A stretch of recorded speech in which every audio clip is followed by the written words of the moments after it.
last couple of years, this has been the reality for artists on the road. Y'all know that I travel a lot. I work on some TV shows, I work on some commercial projects, and I used to get this dongle anxiety that I'd forget something. And then a month ago, it actually happened.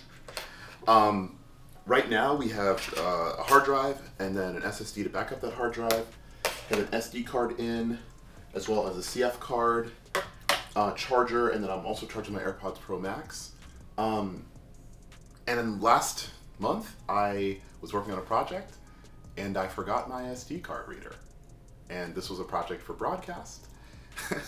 And that meant I couldn't back up anything that I photographed on my Canon R6 for a week. I couldn't back it up on drives, I couldn't send it to clients. And they were patient, but I could have lost that job. So dongle anxiety is real. And it would almost be better if there was some sort of computer that was, more powerful than this and also allowed me to not carry just about every cord in the human history. So today we're going to talk about that exact laptop. Cue hero music. Maybe I can get that like Final Fantasy VII situation going on when Cloud wins a battle. This is the brand new 16-inch M1 Max MacBook Pro. It's here. I got early access. And I wanted to talk to you about it. Not because you should buy everything that comes out, but because if you are someone who requires high performance, doesn't want dongle anxiety, and is in the market for a new laptop, I think this one might be right for you. This video is just going to be initial thoughts because I've only had this laptop for a few days. But as you can imagine, since you've been watching my stuff for a while, I don't live in this hotel room, but this is where we get to film it today. So you are getting an unbiased thought from an artist you hopefully trust in a hotel room in an undisclosed location. I probably would never have green or tealish seats. So let's start with the obvious. There's all these ports. Now we lost one USB-C port. There's only 3 now versus the 4 on this, but we gained MagSafe, which we're talking about in a minute, and we gained an HDMI and an SD card slot reader. So I can just get rid of it. You know what? Let's just move all this stuff. We don't have time for this right now. We can move all this stuff to Siberia or a technology gulag, and we're just going to sit down with our brand new homie that I'm going to call Albert, my grandfather, because he was reliable and a sturdy fellow. So, sturdy fellows. This design goes back to the MacBook Pros that I know very well. I graduated high school in 2009, and I think they just redesigned the MacBook Pros at that point, but the year before, the MacBook Pro was a pretty boxy design, and it had like every port on it. And the thing I like about this is it goes back to a design very similar to when the iPhone 11 Pro went into the 12 Pro. It's a little boxier, it's a little bit easier to hold, and it's a little sturdier.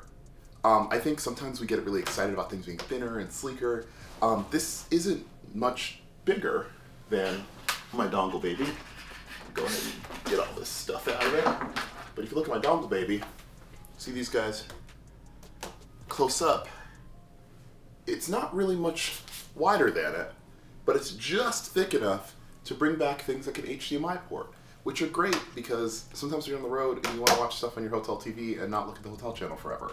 But more importantly, when you have presentations, I'm not worried if I brought my dongles with me so I can present things to clients. So that's just pretty basic stuff. The thing that I'm super excited about is MagSafe is back. This cord's long enough I want to throw a lasso on something, maybe film a Western. The coolest thing about MagSafe is because it magnetically comes in and out, what you can do is you don't have to worry that someone will bump it when you're working on set or working in a place with a lot of people. I actually broke an iPad last year like that. We were using it to reference some stuff for a mood board for a client, and someone walked by when it was charging and just hit it, and it fell right off the table and the screen broke.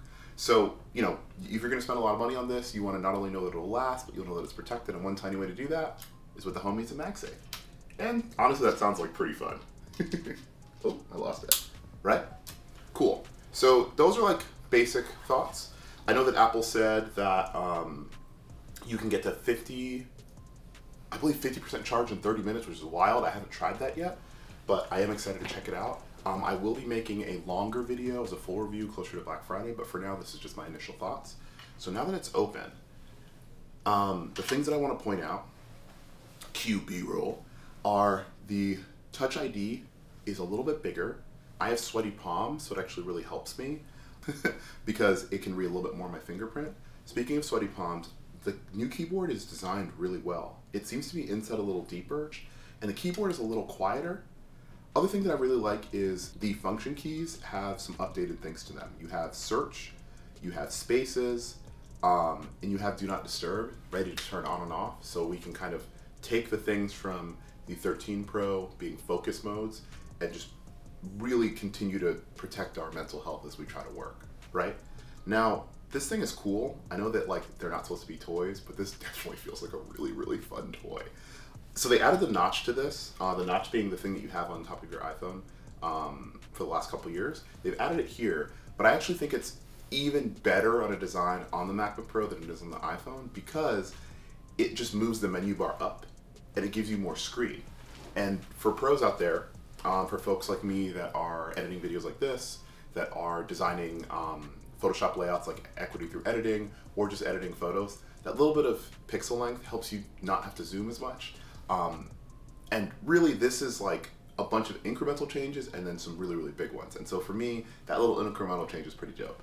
The trackpad to me seems bigger, but I think I put them next to each other and they are the same. It's still very smooth. This is like a very Apple design of a trackpad. It's big enough. I feel like I have good control over my photography. My use case for the job that I'm on right now that has been in this hotel room is using a lot of Lightroom Classic. And in the presentation, they talked about how it runs 2 times faster.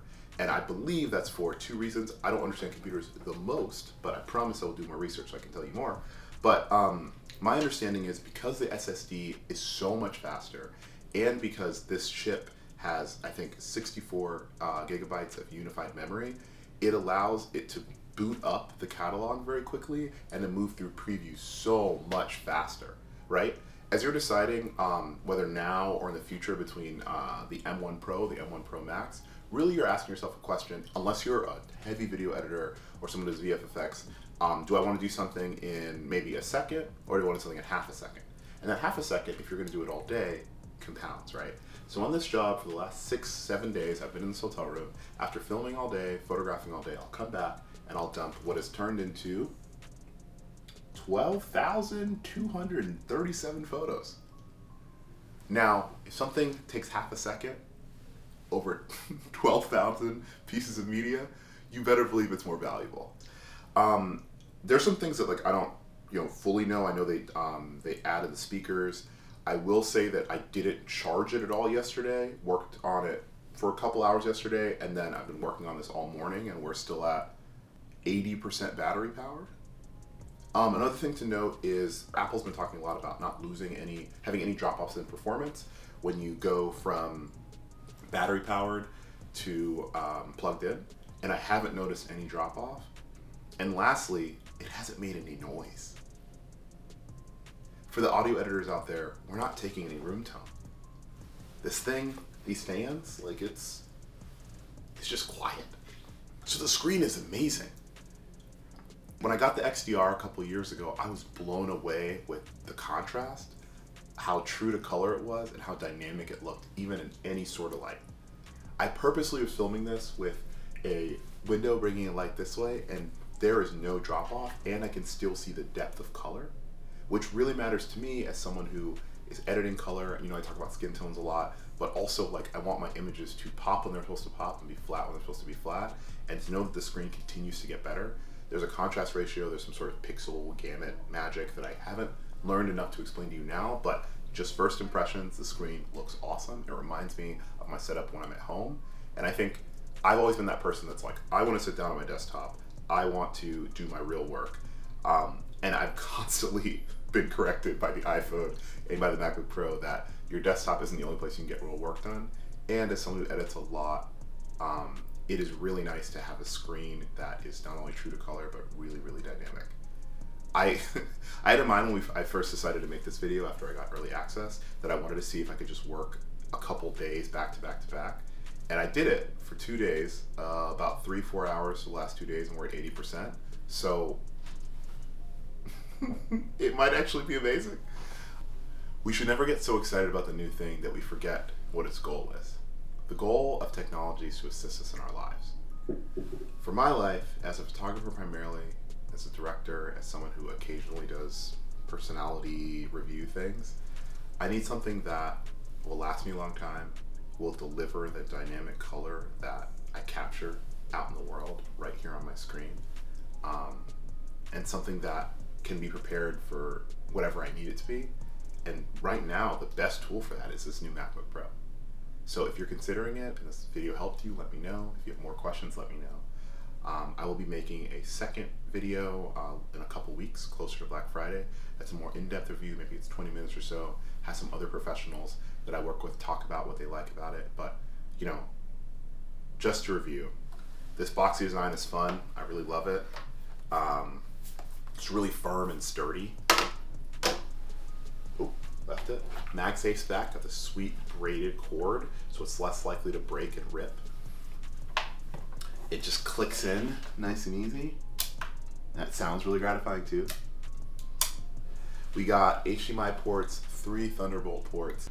So if I was heading out for another assignment, which I have in 2 weeks, I won't have to bring all of this. I can just bring this, my CF card reader, and a MagSafe charger. Space is helpful, minimalism is important.